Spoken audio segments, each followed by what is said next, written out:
है वो परीक्षित उत्तम तो हो सकता है लेकिन अटल ध्रुव नहीं हो सकता है। अपनी रुचि से होने वाला काम उत्तम तो हो सकता है लेकिन अटल नहीं हो सकता है। और सुनीति से सुंदर रीति के द्वारा किया हुआ काम ये अटल ध्रुव होता है। एक दिन महाराज राज्यसभा में बैठे हुए हैं, सुखदेव भगवान दर्शन करा रहे हैं। एकदा सुरजे पुत्रम अंतमयादो फैलावयन् उत्तम मनारुरक्षणतम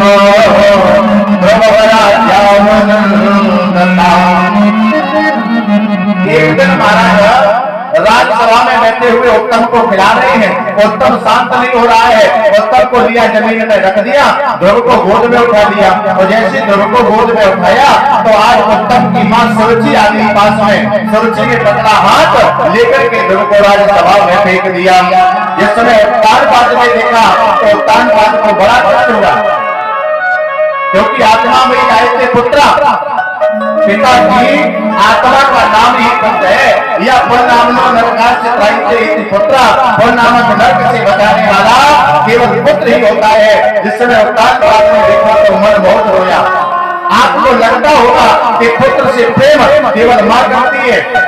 परीक्षित जी, आपको लगता होगा कि पुत्र से प्रेम केवल मां करती है। क्यों करती है? क्योंकि मैया ने 9 महीने उस लाला को उदर में रखा है कि नहीं है? अच्छा, मां 9 महीने उदर में रखती है, इसके कारण मां क्या कहती है? तुम हमारे घर से कभी उदर नहीं होगे, कहती है कि नहीं कहती?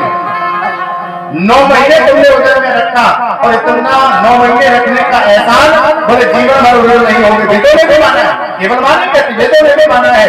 अच्छा, बाप का बालक से प्रेम नहीं करता है? क्या पिता बालक से प्रेम नहीं करता है?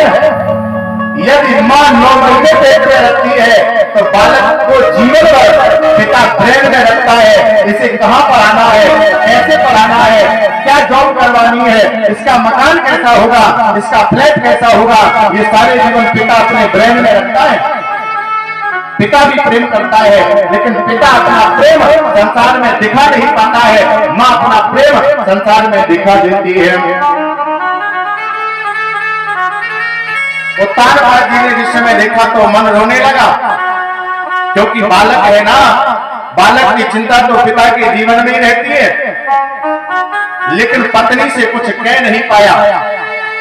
कभी कभी आप लोगों के जीवन में भी ऐसे होता है, बालक परेशान हो रहा है लेकिन आपको चिंता तो है, जवान खोल करके आप कुछ कह नहीं पा रहे हो। मेरे प्यारे, कभी कभी तो मैंने दर्शन किया है, बूढ़ा पिता मरने जा रहा है। हमने पूछा महाराज अब अंतिम क्या इच्छा है? गीता रामायण भागवत सुनोगे? बोले नहीं महाराज, गीता रामायण भागवत सुनने की कोई इच्छा नहीं है। तो हमने कहा क्या चाहते हो? बोले महाराज अब तो एक ही इच्छा है, अगर उरई में लाला की लाई एक फ्लैट रह जाए तो बड़ो अच्छा रहा। मतलब गीता रामायण भागवत सुनने की कोई इच्छा नहीं है, लाला के लिए फ्लैट हो जाए उसकी चिंता में लगे हुए हो। अरे मेरे प्यारे, फ्लैट तो लाला स्वयं कमा लेगा। अगर कमाना है तो अपने लिए सत्कर्म कमाओ, क्योंकि ये जीवन जा रहा है, कोई तुम्हें बचाने नहीं आएगा।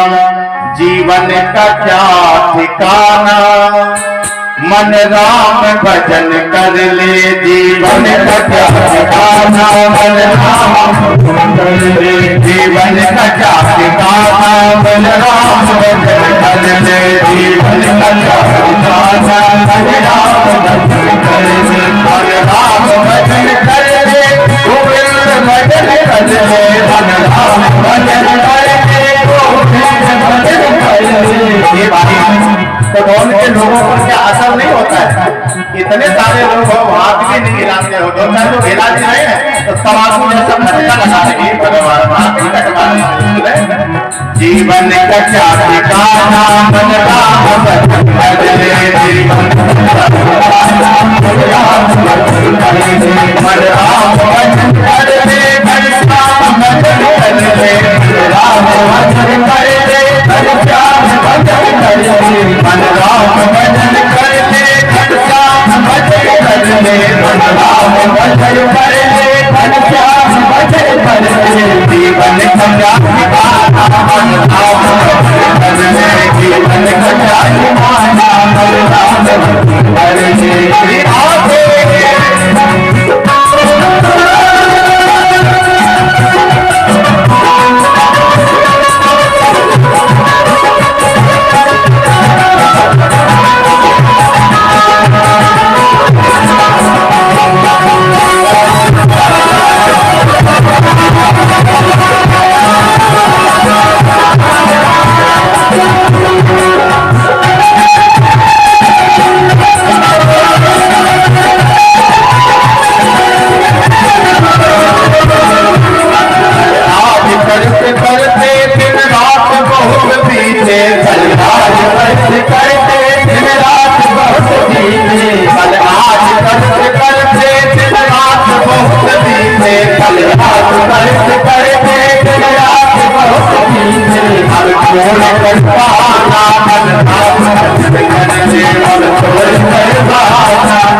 के बहाना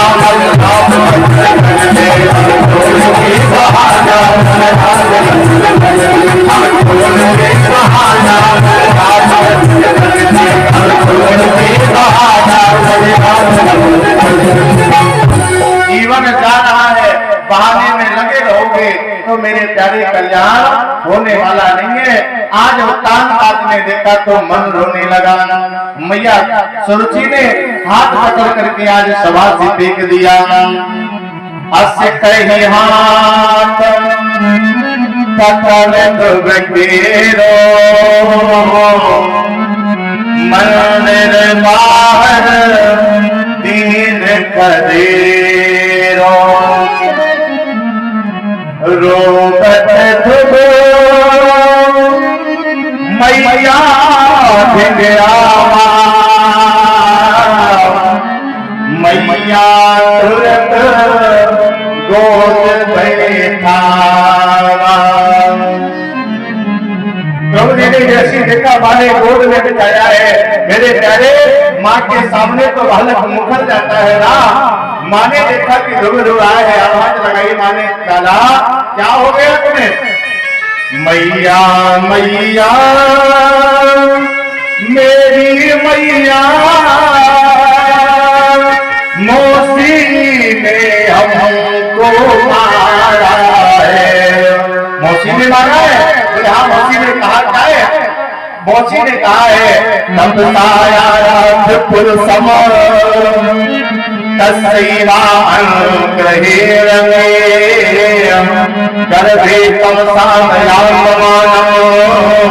यदि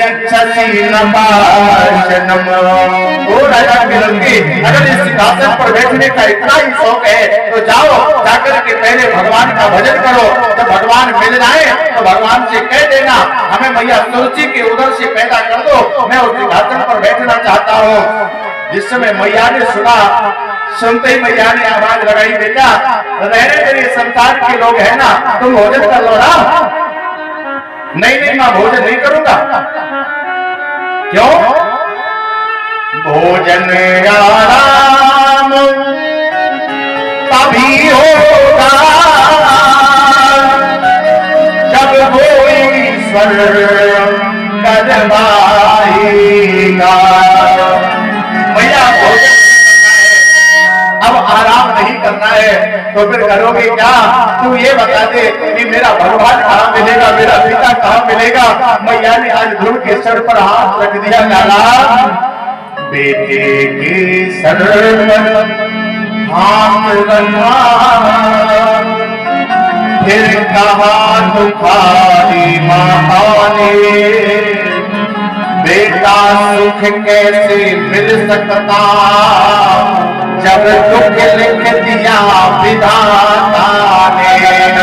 तू सुख की कामना करता है, लेकिन तेरे जीवन में जब विधाता ने कुछ लिखा है तो तू सुख कहाँ मिलेगा? ध्रुव जी ने कहा नहीं माँ, तो एक बार बता दे मेरा पिता, मेरा भगवान कहाँ मिलेगा? संध्या का वक्त है, जिस समय गाय चल के घर लौट रही है, दिन भर चुरा लेने के बाद पक्षी अपने घोंसले में आ रहे हैं, उस समय आज ध्रुव जी घर छोड़ करके घर से जा रहा है। माँ ने कहा बेटा तेरा भगवान तो जंगलों में मिलेगा। जैसे जंगलों का नाम लिया ध्रुव जी ने घर छोड़ दिया। घर छोड़ते जा रहे, मुख से एक ही आवाज आ रही है, मुझे राम जी से मिलना है, मुझे भगवान से मिलना है। राम जी तो नहीं मिले, लेकिन सामने नारद बाबा मिल गए। नारद बाबा ने देखा ये चेला अच्छा है, अच्छा चेला जब बनाए तो छान के बनाए, देख के बनाए कि आलसी चेला न मिल जाए। नारद जी को देखा, ध्रुव जी ने प्रणाम किया। ध्रुव जी ने पूछा बाबा ये तुम रात दिन नारायण नारायण रटते हो, आखिर ये मिलते कहाँ हैं? कोई इनका पता, कोई ठिकाना, प्रॉपर एड्रेस हो तो बताओ ना। नारद बाबा ने कहा ध्रुव जी एक बार तो मैंने भगवान से पूछ दिया, प्रभु आपका कोई प्रॉपर एड्रेस हो तो बताओ ना। तो क्या भगवान ने बताया? बोले नहीं। ना हम बसामि वैकुंठे न योगी नाम हृदयेन च मद्भक्तायत्र गायन्ति तत्र तिष्ठामि नारदम्। जहाँ भक्त कीर्तन करे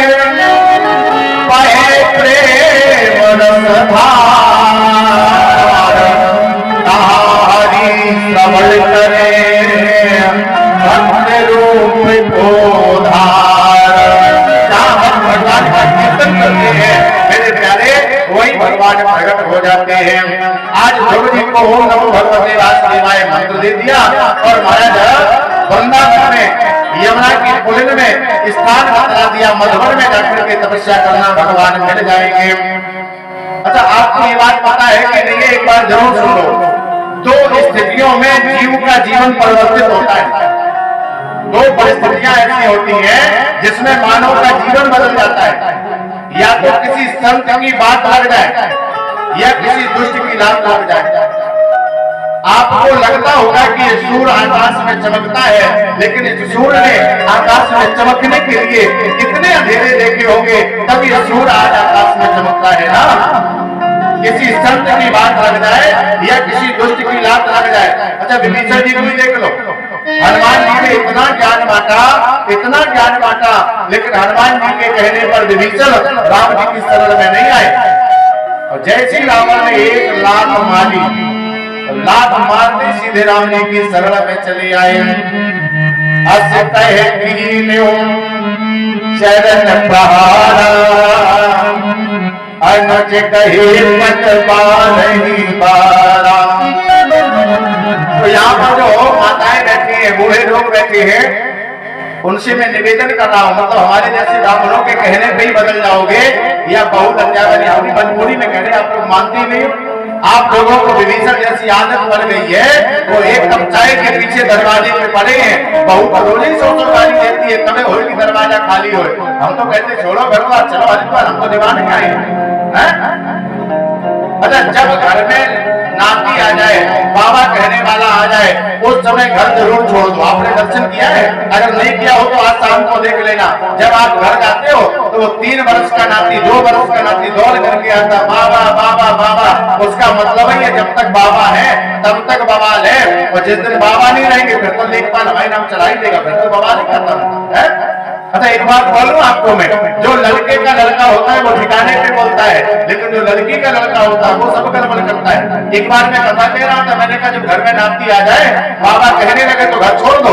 एक सज्जन ने मेरी बात मान ली, घर में नाती हुआ, बाबा कहने लगा, उसने घर छोड़ दिया। अच्छा, कुछ दिन के बाद बिटिया को लड़का हुआ। जिसमें बिटिया को लड़का हुआ तो वो लड़का बड़ा हो गया, बिटिया हरिद्वार मिलने गई पिताजी से। जिस समय बिटिया के लड़के ने देखा, उसने आवाज लगाई नाना। जैसे उसने कहा नाना, उसने तुरंत बाबा वाले कपड़े उतार दिए, जींस या पैंट पहन करके घर में आ गया। कुछ दिन बाद मेरा गांव में जाना हुआ तो लोगों ने कहा महाराज जी, हमने कहा वो आपकी कथा सुनकर के जो बाबा हो गए थे वो फिर जींस का पैंट पहन करके गांव में घूम रहे थे। हमने कहा बुलाओ जरा कमरे पे, तो हमने उन्हें कमरे पे बुलवाया। तो हमने कहा भाई साहब, आप बाबा हो गए थे, फिर आपने ये बाबा की भी छोड़ क्यों दी? उसने कहा फंस गई तुम्हारी बात में। हमने कहा नाराज काहे को होते, सही से बताओ क्या बात हो गई? बोले तुम्हारी बात में फंस गए। तो मैंने कहा कि घर में नाती आ जाए, बाबा कहने लगे घर छोड़ दो, तो हमने छोड़ दिया। तो हमने कहा बदल कर गई है, आप पूछना चाहते हैं? बोले कुछ दिनों बाद बिटिया को लड़का हुआ, बिटिया हरिद्वार मिलने गई। तो जब बिटिया के लड़के ने कहा बोले ना ना, तो भाई समझ में आया, बोले बेकार बाबा बन गया कि ये कह रहा ना बाबा ना हो। अगर लड़के का लड़का तो ठिकाने पे बोलता है, लेकिन बिटिया का लड़का सब गड़बड़ करता, वो कहता ना ना, मतलब वो जानता है जब तक नाना है तब तक परीक्षित जी 2-4-500 मिल रही हैं, और नाना नहीं रहेंगे फिर कौन देने आएगा? उसका तो लालच है ना। हम तो तरह तरह से आपको समझा रहे हैं, शायद मेरी बात आपके मन में घर कर जाए। अरे ये जीवन जा रहा है, मैं ब्राह्मण हो करके आपके हाथ जोड़ रहा हूँ, कोई स्वार्थ में नहीं, परमार्थ के लिए आपका भी जीवन जा रहा है। अगर संभल जाओ तो बहुत अच्छा रहेगा। क्या भरोसा है इस जिंदगी का,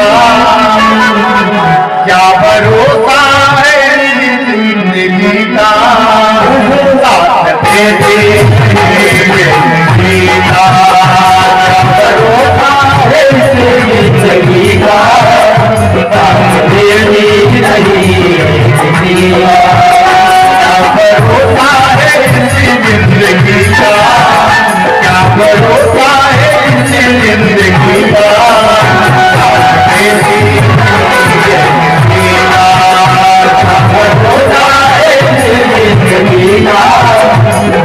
दे दे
क्या भरोसा है इस जिंदगी का, क्या भरोसा है इस जिंदगी का,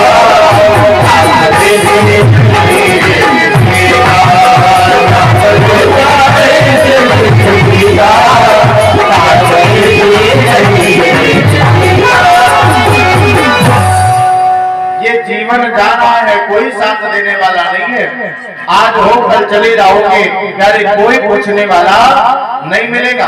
अच्छा आइए, एक लगती हुई बात हम भी आपसे कहते, शायद जीवन बदल जाए। क्यों परीक्षित? एक बार एक बंगाल का राजा, बंगाल नरेश 7 मंजिल ऊपर इमारत पर खड़े हुए थे।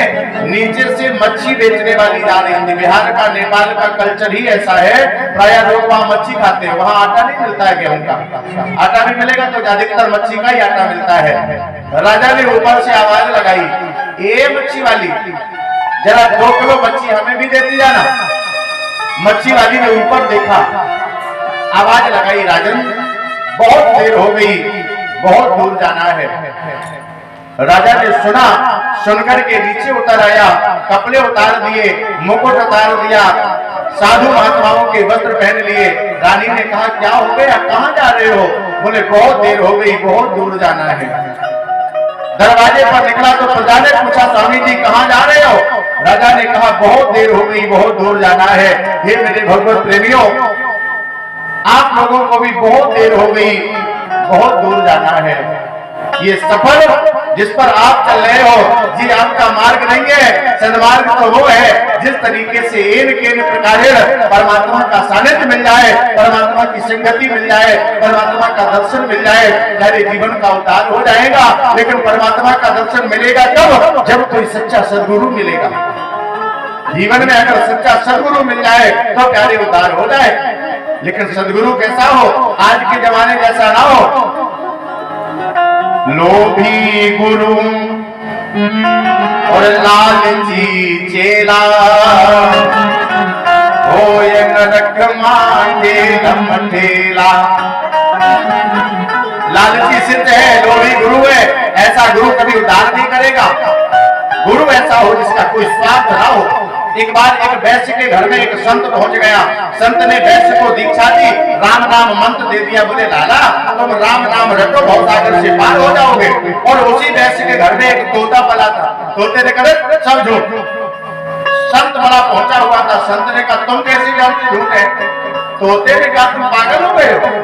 मैं रात दिन राम नाम रटता हूँ और राम नाम रट करके पिंजरे से पार नहीं हो पा रहा हूँ, और तुम कह रहे राम नाम रटने से भवसागर से पार हो जाओगे। संत भी ज्ञानी था। संत ने कहा ये बताओ तुमने गुरु किया है? बोले नहीं नहीं गुरु तो नहीं किया। बोले तो आप ही बन जाओ गुरु। संत ने दीक्षा दे दी, राम नाम मंत्र दे दिया, प्राणायाम करना सिखा दिया।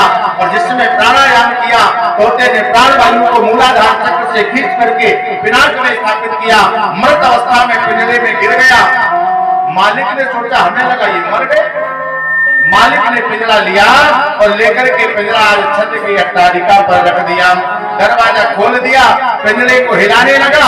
जैसे पिंजरा हिलाया तो तोता फुल से उड़ करके अट्टालिका पर बैठ गया। वहीं से आवाज लगा रहा, बोले भैया राम नाम सत्य है, जो बोले जीवन मुक्त है, लेकिन चाबी गुरु की हत्या है। जब तक कोई सच्चा सदगुरु नहीं मिलेगा तब तक सारे जीवन का उद्धार होने वाला नहीं है। और जिस दिन सच्चा सदगुरु मिल जाएगा और उसी दिन कल्याण हो जाएगा। आज ध्रुव जी के जीवन में नारद बाबा मिल गए।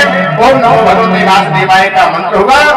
5 महीने में आज ध्रुव जी ने भगवान का दर्शन किया। मधुवन में तपस्या चल रही है, भगवान आकर के पास में खड़े हो गए। भगवान ने आवाज लगाई, दादा माम भ्रेष्ठ बालम तपसा दुरतया निवर्तयसे प्रत्यात्मना। दादा खड़े हो जाओ। आज ध्रुव जी खड़े हो गए, भगवान को पहचाना, भद्रता को देखा, प्रणाम किया। आज ध्रुव जी कुछ बोलना चाहते हैं, लेकिन मेरे प्यारे ध्रुव जी के मुख से आवाज नहीं निकल रही है। भगवान ने आज वरद हस्त रखा। आज ध्रुव जी स्तुति करने लगे। ध्रुव जैसी स्तुति, प्रहलाद जैसी प्रार्थना किसी भी भक्त ने जीवन में नहीं की। आज ध्रुव जी ने हाथ जोड़ लिए, प्रभु युवन्ता प्रविश्य मम वाचम् मीमां प्रसुप्ताम् संजीवयत् अखिल शक्ति धरा सधाम्ना। यो मानी जो अंता मानी अंदर, जो अंदर है लेकिन अंदर होने के बाद भी मेरी सोई हुई शक्तियों को जागने नहीं देता है। मेरे प्रभु ऐसे अहंकार को जीवन में कभी अंदर आने मत देना, क्योंकि अगर ऐसा अहंकार जीवन में रहेगा तो प्रभु आपका दर्शन नहीं हो पाएगा। अन्याश्च हस्त चरणो श्रवरत्वगादीना प्राणान्नमो भगवते पुरुषाय तुभ्यम्। आज भगवान को प्रणाम किया, 12 श्लोकों में स्तुति गाई है। आज भगवान ने 36,000 वर्षों का राज दिया ध्रुव जी को, आकाश में स्थान दे दिया। ध्रुव तारे के रूप में आज ध्रुव जी आकाश में स्थापित हो गए। एक बार उत्तम का वध यक्षों ने कर दिया, ध्रुव जी को बड़ा क्रोध आया। ध्रुव जी ने यक्षों को मारना प्रारंभ कर दिया। ब्रह्मा जी के समझाने पर यक्ष समाप्त हो गए, यक्ष भी शांत हो गए, ध्रुव जी भी शांत हो गए। इन्हीं के वंश में अंग राजा हुआ, अंग के घर में बैन राजा हुए, बैन के घर में पतु और अर्ची का जन्म हुआ। समय बीता। आज प्रियव्रत जी के चरित्र का दर्शन कराया। राजा परीक्षित ने प्रश्न कर दिया, भगवान इनके वंश में जो बड़े भाई है नाम है प्रियव्रत, क्या उन्होंने राज स्वीकार नहीं किया? तो आज सुखदेव भगवान दर्शन करा रहे हैं। नो नमः भगवतो संगमम् आदसानां दुर्जर्षभा। एक बार तो प्रियव्रत जी ने घर छोड़ दिया, जंगलों में जाकर के तपस्या करने लगे। लेकिन परीक्षित जी जिनते बनी ना कछु करत मकानन में, उनते बनेगी कहा कर दोस्त कौन कानन में। यौवन बितायो स्वार्थ समारिवे में, ढोलो परमार्थ नाही वेदन पुराणन में। ब्रह्मा जी के कहने पर इन्होंने गृहस्थ धर्म को स्वीकार किया। बृहस्पति नाम की कन्या से विवाह हुआ। इनके घर में 10 पुत्र हुए। बड़े बेटे का नाम आग्नेन्द्र रखा गया। आग्नेन्द्र का वंश चला। इन्हीं के वंश में नाभि लाला का जन्म हुआ। नाभि के वंश में ऋषभ देव जी का जन्म हुआ और ऋषभ देव जी के घर में स्वयं भरत जी का जन्म हुआ।